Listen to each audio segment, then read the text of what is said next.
Saya akan coba menjelaskan mengenai dimensi dan ruang vektor sebagai berikut ya. Misal V adalah ruang vektor di R3 yang dibentuk oleh 3 vektor ini ya, A, B, dan C. Tentukan dimensi dan basisnya. Lalu ada pertanyaan lagi, apakah vektor lain misalnya D merupakan elemen dari ruang vektor yang ini V. Untuk menyelesaikan ini, yang pertama kita cari dulu dimensinya. Untuk cari dimensi kita periksa satu vektor. Satu vektor itu misalnya terdiri dari A saja. Si A ini kan kita tahu bebas linier karena bukan vektor 0. Lalu satu vektor yang lain bisa saja B, juga kebetulan bebas juga karena bukan vektor 0. C juga bebas ya.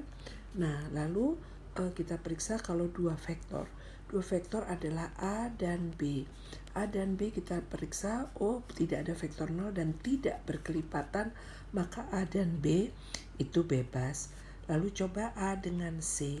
A dengan C Anda lihat ya, ternyata tidak ada vektor 0 A dan C, dan juga dia tidak berkelipatan, berarti A dan C itu bebas ya. Lalu kita cari misalnya berikutnya dua vektor tuh BC. B dan C kita lihat ternyata ini berkelipatan ya kan, 4 bagi 2 2, 2 bagi 1 2, 10 bagi 5 2. Berarti B dan C tidak bebas. Nah, sekarang kita lihat kalau 3 vektor pasti tidak bebas. Kenapa? Karena di antara ketiga, 3 vektor kan hanya A, B, C. Di antara ketiganya ini ada 2 vektor yang berkelipatan. Berarti A, B, C ini tidak bebas. Nah, sekarang berarti dimensinya berapa? Dimensinya yaitu 2.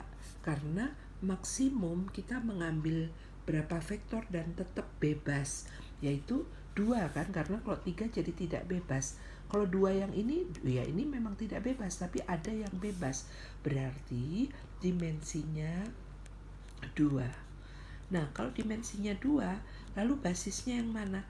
Basisnya yaitu vektor yang bebas. Bisa ini, jangan yang ini ya, karena dimensinya 2, berarti pasti basisnya terdiri dari 2 vektor. Jadi basisnya bisa A dan B sebagai basis, atau ya A dan C. Nah, ini adalah basisnya. Sekarang kalau ditanya lagi, nah apakah D merupakan elemen dari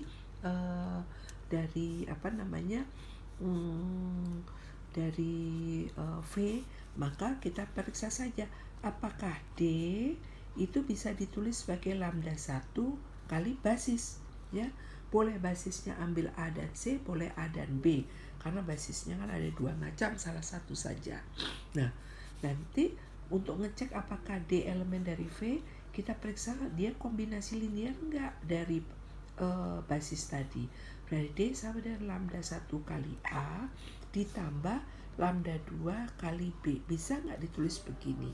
Maka kita akan periksa D itu adalah ini kan D ya, 9, 9, 5, 16. Oke, ini D sama dengan lambda 1 kali A. A-nya kan kita sudah dapat tadi di atas 3, 2, 1 plus lambda 2 kali C-nya berapa? B-nya berapa? 2, 1, 5. Dari sini kita dapat persamaan, 3 persamaan. Yang pertama yaitu 3 lambda 1 ditambah 2 lambda 2 sama dengan 9.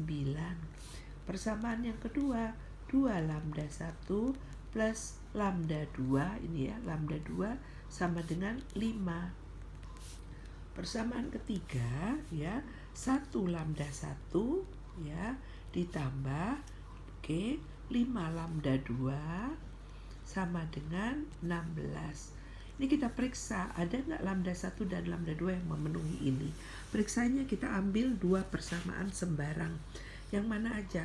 Boleh persamaan 1 dan 2, 2 dan 3 boleh. Kalau 1 dan 2 berarti kita hilangkan salah satu lambda. Nah, yaitu dengan menghilangkan salah satu lambda, taruhlah kita ambil lambda 2 kita hilangkan, berarti persamaan 2 dikalikan 2. Sehingga ini 3 lambda 1 plus 2 lambda 2 sama dengan 9.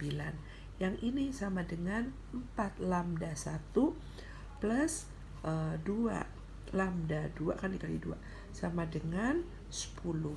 Kalau ini dikurangkan, lambda 2-nya habis, ini min lambda 1 sama dengan min 1. Berarti kita dapat bahwa lambda 1 sama dengan 1. Oke, lalu kalau sudah dapat lambda 1 sama dengan 1, kita substitusikan ke persamaan yang sudah dipakai. Boleh persamaan 1, boleh persamaan 2, boleh persamaan 2 yang sudah dikalikan, boleh yang belum. Taruhlah kita masukkan ini ke persamaan 1, jadinya 3. Lambda 1-nya kan katanya 1 ditambah 2 lambda 2 sama dengan 9. Atau 2 lambda 2 sama dengan 9 kurang 3, 6. Berarti lambda 2 sama dengan 3, 6 bagi 2 ya. Nah, lalu berarti kita cek ya, ini cocok nggak ke persamaan 3. Nah, kita lihat persamaan 3 yang belum dipakai kan persamaan 3. Lambda 1-nya sama dengan ini ya. Lambda 1-nya sama dengan 1 ditambah 5 kali lambda 2-nya katanya 3. Sama dengan, kita hitung aja, 1 ditambah, ini kan 15. Benar kan? Sama dengan 16. Nah, berarti ini kan 16 sama dengan 16.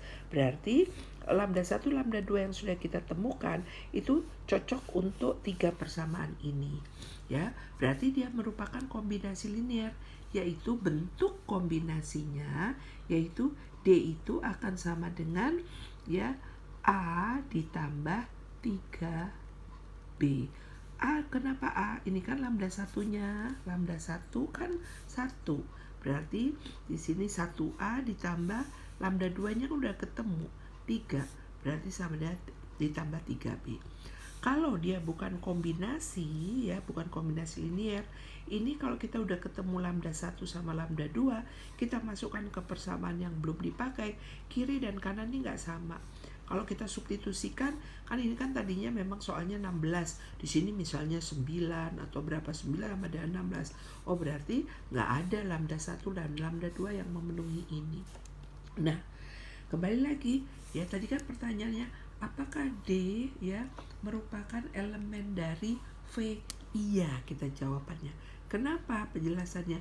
Karena D bisa ditulis sebagai kombinasi linear dari basisnya. Jadi kalau sembarang vektor itu merupakan anggota dari sebuah ruang vektor atau bukan, itu ngeceknya adalah apakah dia bisa ditulis sebagai kombinasi linear dari basisnya atau tidak. Kalau bisa ditulis berarti dia anggota, kalau tidak bisa ditulis berarti dia bukan anggota. Jadi ngecek bagaimana kombinasi linear itu seperti ini ya. Kalau setelah kita menemukan lambda 1 dan lambda 2 disubstitusikan ke persamaan yang belum dipakai, dia ruas kiri sama dengan ruas kanan, berarti dia adalah kombinasi linear. Tapi kalau tidak sama, berarti dia bukan kombinasi linear. Semoga penjelasan ini cukup bisa dimengerti ya. Ini ujian untuk soal terakhir kalau nggak salah. Terima kasih.